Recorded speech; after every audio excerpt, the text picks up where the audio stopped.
শহীদ হয়ে গেছে কারবালার ময়দানে, আমি যাইতেছি। আমার হুসাইন ডাক দিছে নানাজি কইয়া, আমি রওজায় থাকতে পারি নাই রে। আমি হুসাইনের দেখার জন্য নবীজি রওজা থেকে উঠা গেছি। আলেমরা সর।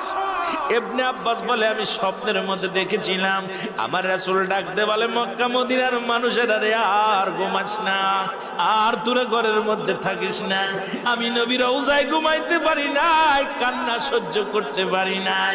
ওদিন আমিও ফাতেমার নদীও না আমি সহ্য করতে পারি নাই। আমার হুসাইন যখন ডাক দিয়েছিল না নাজিয়া মুহাম্মাদ